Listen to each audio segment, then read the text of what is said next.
So, several years ago, me and some friends started developing a Pokemon fan game, Pokemon Perfect Z. We never finished it, and honestly, we probably never will, but looking back, the ideas that we had were pretty fun, creative, and honestly, I think they deserve to be shared, especially with Pokemon Legends ZA just right around the corner.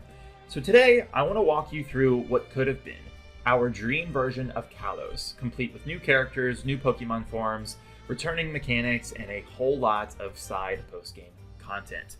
So in order to do this, we are going to basically be going over the project plan here that I have on the screen, and we're going to just basically highlight sections. We're not going to go through this whole thing because otherwise this would be an incredibly long video. So first up, we're going to talk about the setting. We're going to talk about Kalos and the time period and everything else that has changed and is different from before.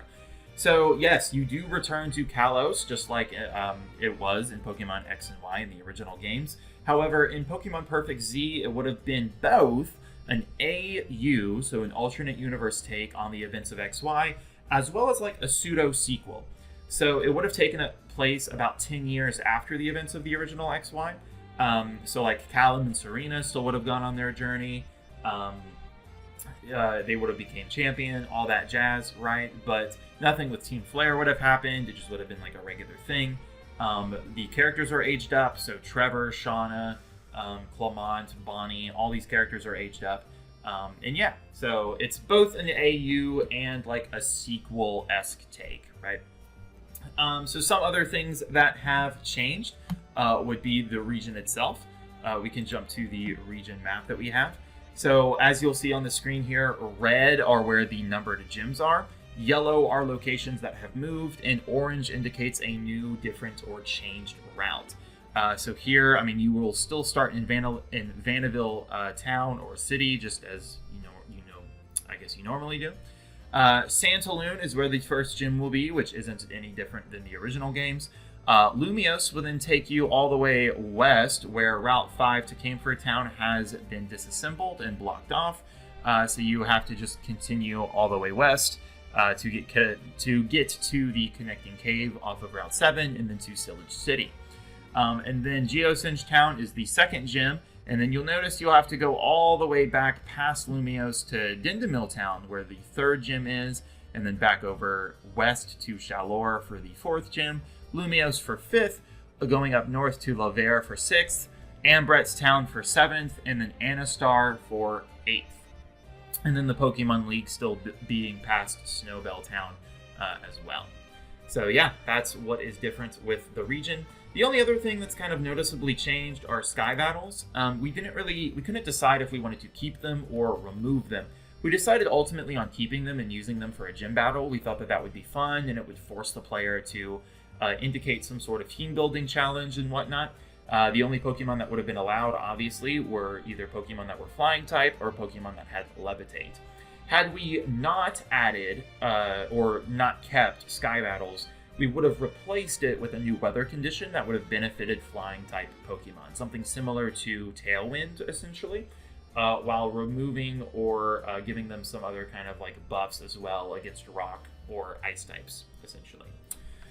So, okay, yeah. So let's jump to characters next, all the way over here. So first of all, yes, you would have played as one of two protagonists, either Carson the boy or Stella the girl. We weren't really like sold on these names. These were always up to change. But they essentially would have been gender-bent versions of Callum and Serena. So Carson would have resembled Serena and Stella would have resembled Callum, okay? So as far as your rivals go, the first of them being the other player character that you did not pick, the other quote-unquote protagonist. So if you were playing as Carson, then Stella will be one of your rivals, and if you were playing as Stella, then Carson will be one of your rivals, okay? They will pick the starter that is strong against yours. So if you pick Chespin, they pick Delphox. If you pick Finnegan, they pick Greninja. And if you pick Froakie, they pick Chesnaught. And then, of course, this was a fan game, new forms, so they would have a mega evolution of their chosen starter. They were also going to have a Meowstic of their gender. So if they're a boy, then they will have a male Meowstic, and if they are a girl, then they will have a female Meowstic. They also will have a Mega Absol that they may or may not use, just depending on how Mega Evolution may or may not happen with their starter. Like if they're just unable to Mega Evolve, or if it would be a worse idea to Mega Evolve, whatever, they have Mega Absol. This was indicative from the Absol that they have in the original XY game that they Mega Evolve. They will also have the fossil that you do not take. So if you pick Tyrantrum, they will pick Aurorus. If you pick Aurorus, they will pick Tyrantrum. Then they will have the regional bird Talonflame, just because. And then they will have the Friendship Eevee evolution that is strong against your starter. So if you pick Chespin, they will pick Espeon because Psychic beats Fighting. If you pick Fennekin, they will have Umbreon because Dark beats Psychic. And if you pick Froakie, they will have Sylveon because Fairy beats Dark.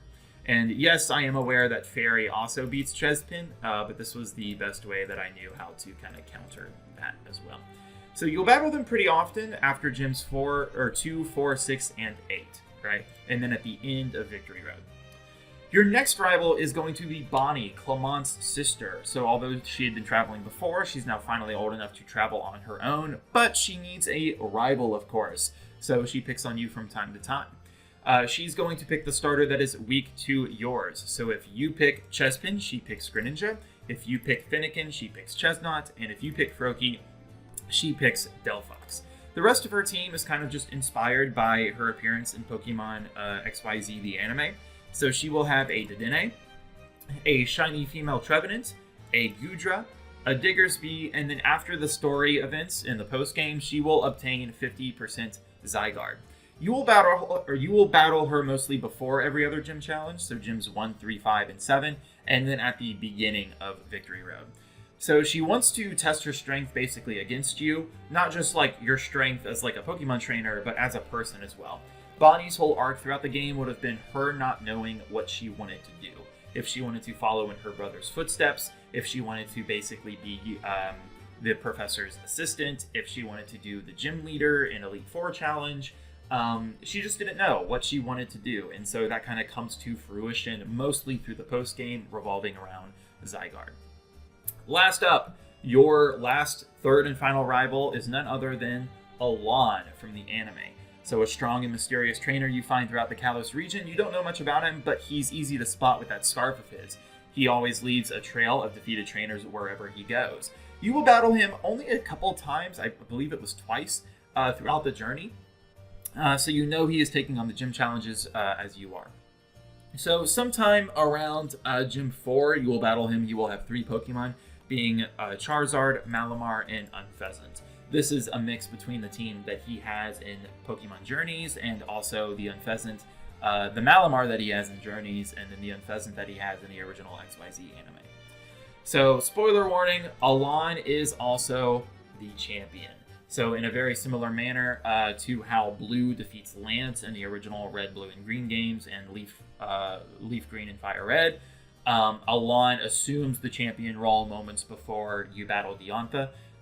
So yes, Diantha is the last member of the Elite Four, and then Alon is the champion.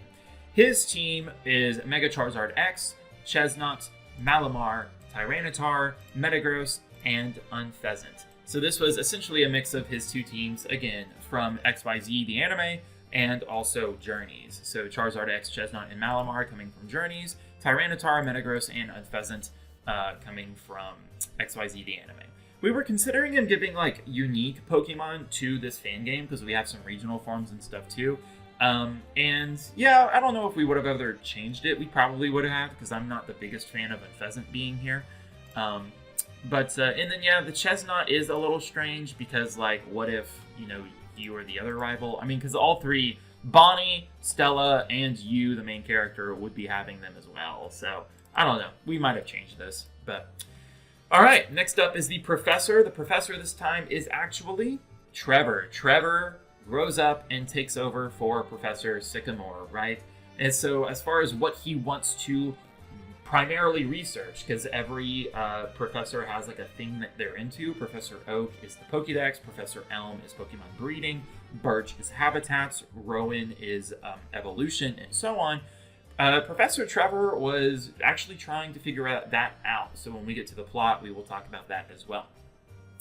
Next up is gym leaders. So starting in Santaloon City, you have a choice for your gym leader. It could either be the bug-type gym leader Viola or the rock-type gym leader Grant. You get to pick which one you fight because they share a gym since they are married now, as was kind of like foreshadowed and indicative from the XYZ anime. So here are their teams. Viola would have the same team from her original XY team, but they would be 2 levels higher, as well as a level 12 Dwebble.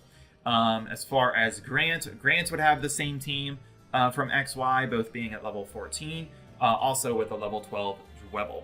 So obviously this is a fan game. We were going to just pull out all the stops, and what we were primarily going to be doing was allowing like rematch teams. So Viola's full team would have been all of her mons fully evolved, including Volcarona, Shedinja, and Dustox. Grant's team would have been the same thing, fully evolved, but with Aerodactyl, Cradily, and Armaldo. Next up is the second gym in Geosinge Town. This would have been Shauna from the original XY group. She would have been a fairy-type gym leader. So first of all, her ace would have been a Floette at level 21, and then Delcatty at level 23, and Sylveon at level 25. So yes, her ace would have been a lower level. I don't actually know why we did that. That's interesting. But those would have been her Pokemon. And then when you rematch her later, all of her Pokemon would be fully evolved. So Mega Florges and then Delcatty, Sylveon. Her extra mons would have been Wigglytuff, Chinchino, and Musharna. Next up is the third gym. This would have been a new gym leader in Dindamil Town, being Cyrus. She would have been a flying type gym leader. Yeah, so this is where Sky Battles would have been incorporated into that. So her level range would have been between like 30 and 35. She would have had a Mega Talonflame, a level 33 Pidgeotto, level 30 Dodrio, and level 32 Golbat. So when you get to rematch her later, all of her teams will be fully evolved, and she will also have a Skarmory and Swanna. Next up is Corina. Corina would have remained as the 4th gym leader of Kalos. She would have had the same team from XY, but her Mienfao would have been replaced with her Mega Lucario. I'm not really sure why she never used the Lucario in the actual gym fight. That was always weird. But she also would have had a Girder. So when you rematch her later, all of her Pokemon would be fully evolved, of course, and then including a Heracross, and then that Mienfao returning as a Mienshao.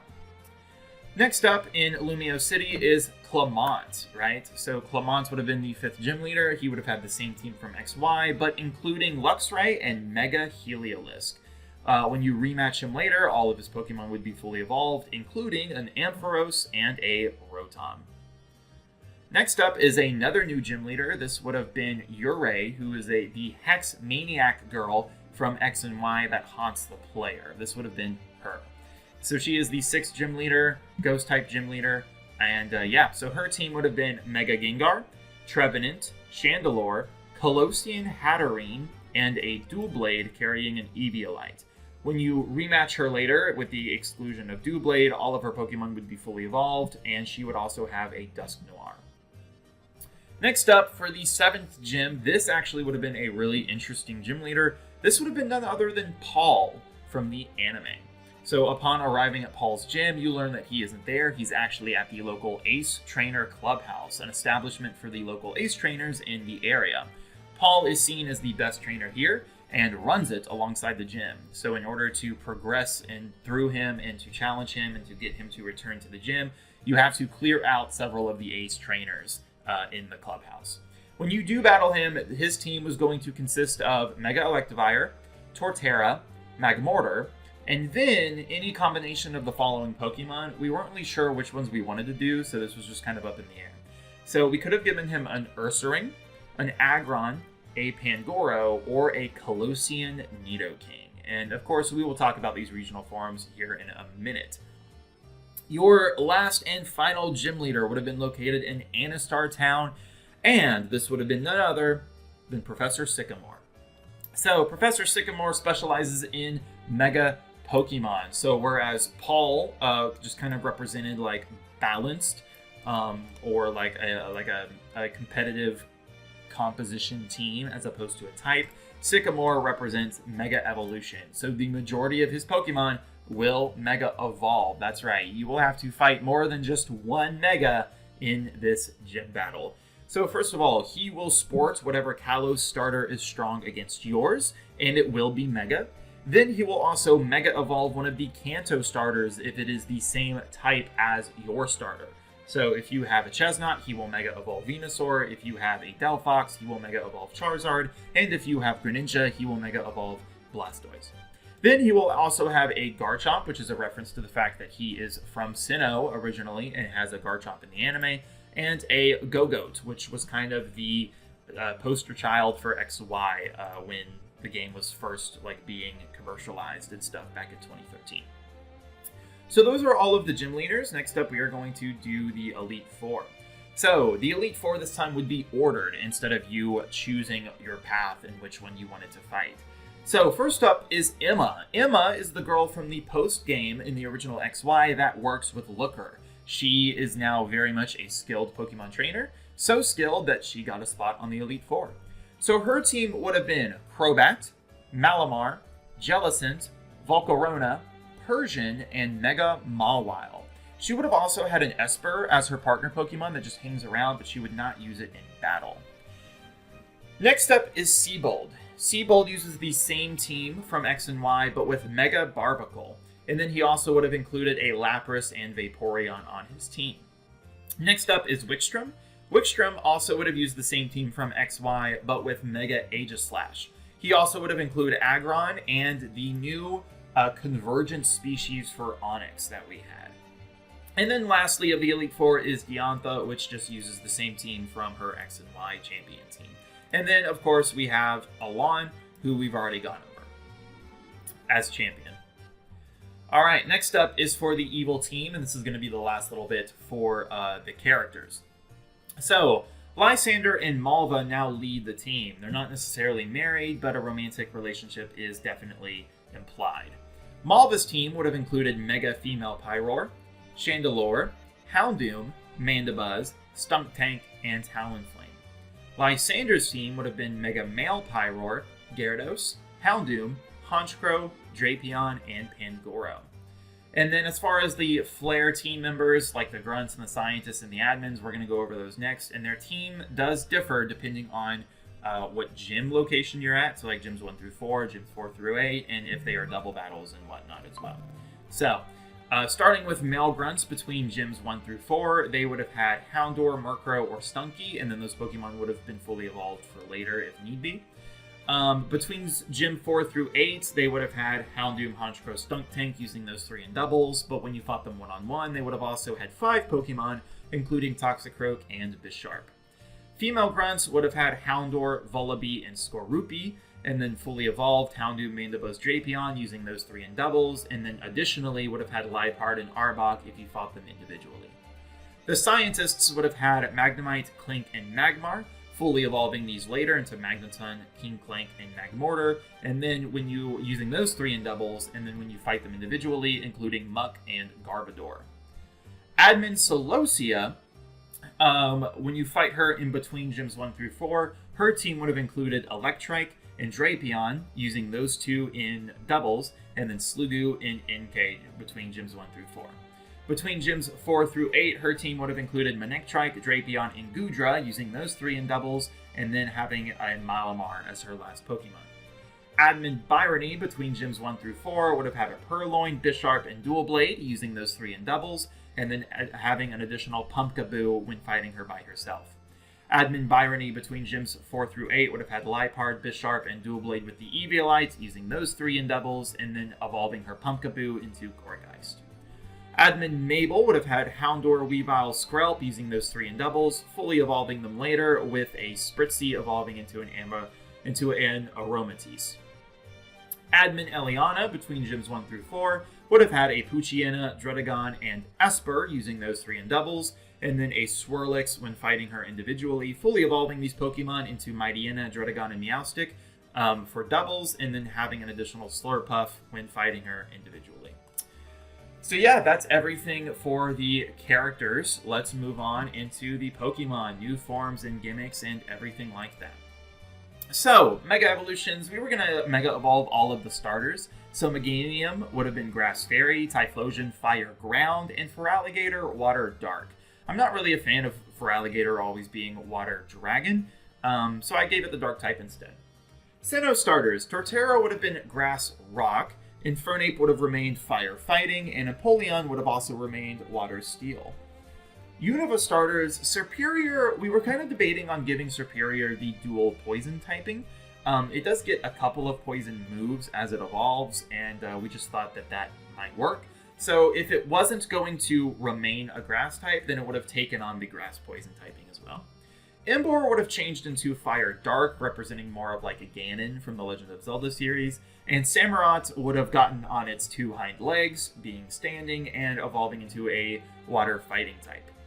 Heliolisk would have become Electric Fire, Electivire would have been Electric Fighting, Barbacle would have remained Water Rock, Aegislash Steel Ghost, Pyroar would have Mega Evolved into Fire Dark, Raichu would have remained Electric, Donphan would have remained Ground, Flygon would have evolved into Bug Dragon, Tropheus Mega Evolving into Grass Dragon, Luxray Mega Evolving into Electric Dark, Stoutland remaining Normal, Excadrill Mega Evolving Ground Steel, Haxorus remaining Dragon, Pavilion becoming Bug Fairy, Aurorus and Tyrantrum becoming Ice, Steel, or Dragon Steel respectively, Florges remaining Fairy, Talonflame remaining Fire Flying.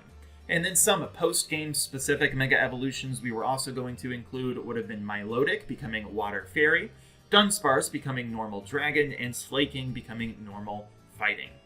So that's it for the Mega Evolutions. Next up we have Kalosian Regional Forms. So first off we have the Nidoran lines. So female Nidoran would have been primarily poison typing, and it would have evolved into Poison Fairy Nidoqueen. Kalosian Nidoran would have been a pure ground type, evolving all the way up into Kalosian Nidoking being ground fighting. So both sets would have remained one of their original primary types. Nidoqueen would have kept the poison, while Nidoking would have kept the ground typing. Next up is Kalosian Patrat and Watchog. They would have been dark types.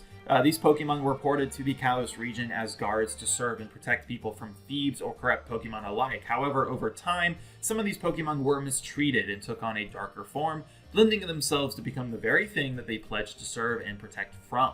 With Unova and Kalosian Pokemon at somewhat of a gang war, these two species have something of a rivalry between the two. So Kalosian, Patrat, and Watchog would have been more like thief-based Pokemon. Kalosian Makuhita. We wanted to do something with the Makuhita line since it hasn't received a whole lot of love before. We were considering making it fighting normal or normal dark or fighting dark or something like that. It would have taken on a form similar to that of the Hunchback of Notre Dame. Next up is the Kalosian Hatterene line. So Galarian Hatterene is known for its elegance and beauty, however being a brutally fearsome psychic fairy type.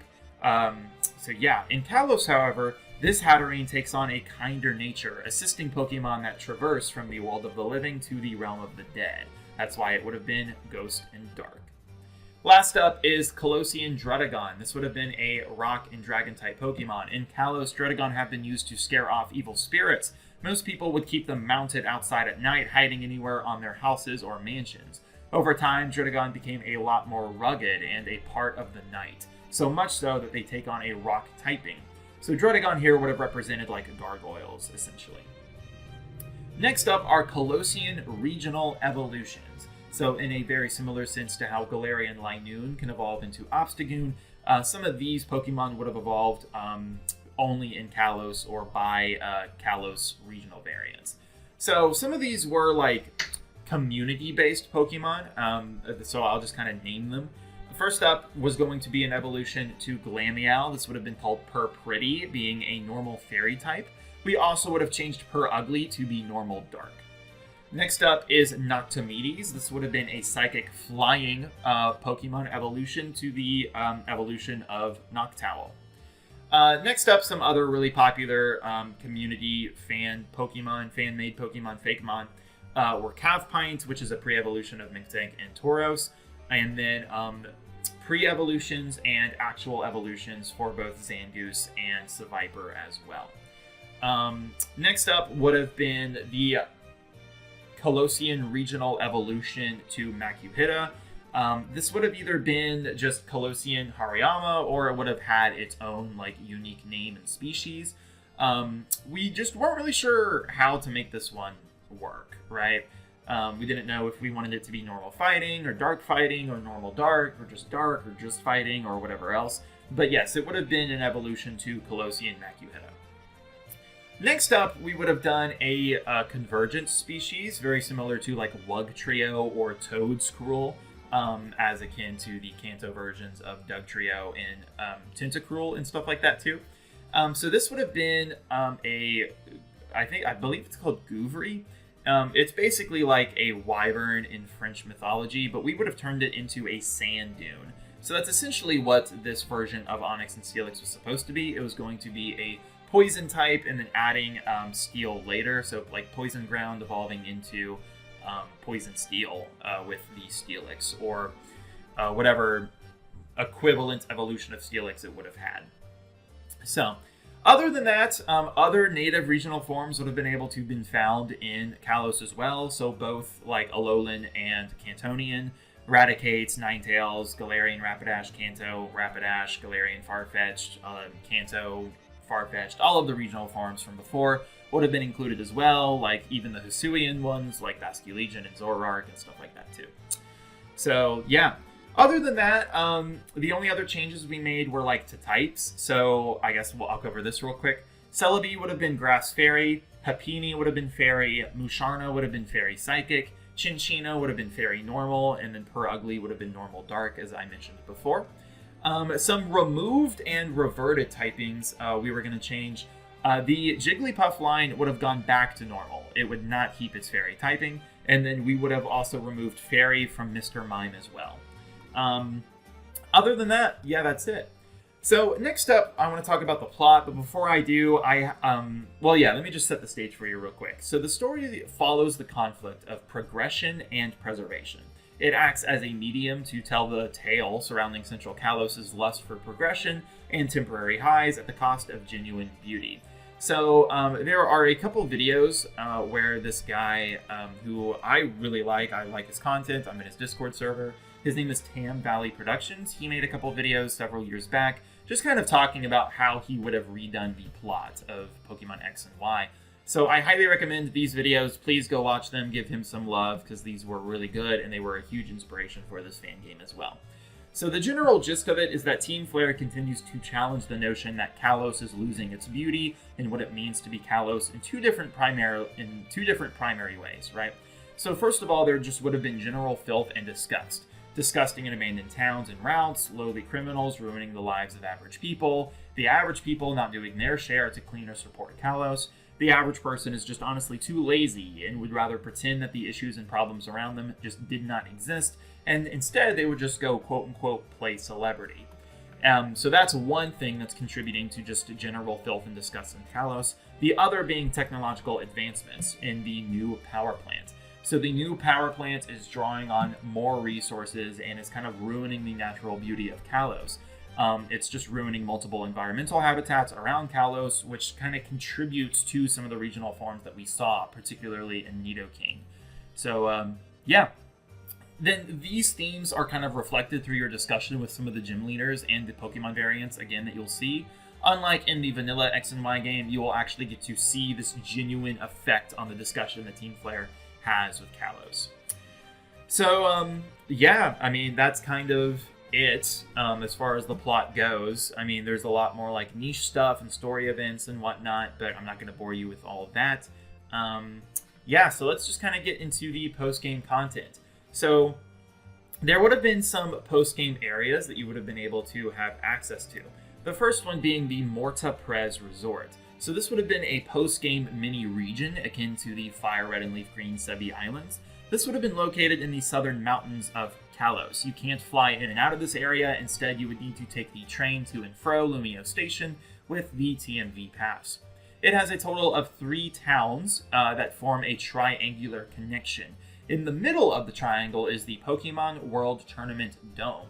Yes, this functions just identical to the Pokemon World Tournament from Black and White 2.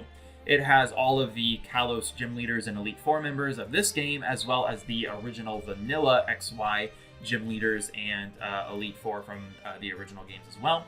Their teams would have been stacked to be competitively viable. This tournament also would have included all previous playable protagonists, so Red all the way up to, I think, Gloria. I don't think we were going past Gen 8. I think Gen 8 was our marker. So yeah, all the way up to Victor and Gloria from Gen 8, male and female both. It would have also included all previous rivals, so Blue, Silver, Wally, May, Barry, and so on. It also would have included all previous champions as well. So yes, Red, Lance, Cynthia, Steven, all of them. And then we were kind of debating on whether or not to include gym leaders from the previous gym leaders or Elite Four from the previous regions. Since we were kind of mitigating that by adding all of the protagonists and stuff too, we thought maybe the gym leaders and Elite Four would be too much. So other than that, the only other thing really for the tournament was that the dev team would have had teams as well. So I would have had a team that you would have played against and whatever as well. So other than Mortaprez Resort, there is the Frage and Meek Islands. So these would have been 2 actual tourist islands that have elements from half of about the other previous regions of the games. So for example, you can get Pokemon from those specific regions on these islands. So starters, birds, regional forms, and so on. You can find the professor of each region in their respective island's home and region-inspired town. So I guess for clarification, there are 2 islands. There's the Frage Island and the Meek Island. Since Kalos is Gen 6, half of the prior regions would have been in Frage Island, and the other half would have been in Meek. And then both islands have towns that are inspired in their individual regions. So Frage Island, for example, is based on Gens 1 through 4. The whole island has 1 small town or village of each region. So there's a town region inspired by Kanto, another that's inspired by Johto, and so on. And each of these different towns would have had quirks and stuff basically from their original region. So, for example, breeding and hatching is 5 times faster in the Johto-inspired town. You are able to have contests in the Hoenn and Sinnoh-inspired areas, and so on. You could have fought the Battle Frontier Brain Brandon in the Hoenn-inspired town, and the Battle Frontier Head Palmer in the Sinnoh-inspired town. So yeah, that's Frage Island. Meek Island is based off Gens 5, 7, and 8. Drasna has a resort tint here on this island. If you've noticed, she's the only original Elite Four member that we haven't seen thus far. So having her here kind of completes that pattern. You can battle her in a 6v6 single match as many times as you want after you complete her side quest of catching 1 of every Dragon-type Pokemon. So her team would have been the same as XY, including Mega Dragalge, and her 2 new Pokemon would have included Goodra and probably either a Dragonite or a Dragonair. The rest of Meek Island, again, has 1 small town for each region. You would have been able to do triple in rotation battles in Unova, and then we were going to allow you to do Alola-like trials in the Alola-inspired town with like Totem Pokemon and stuff. And then you would have been able to Dynamax and Gigantamax in the Galar-inspired town as well. So yeah, that is honestly about it. Yeah, aside from just going into all the rest of the nitty-gritty stuff, that is Pokemon Perfect Z. That is what we came up with. So let me know what you guys think in the comments below. And again, Pokemon Legends ZA is just right around the corner. And yeah, so anyway, guys, thanks for watching. This is Jake logging out. Peace.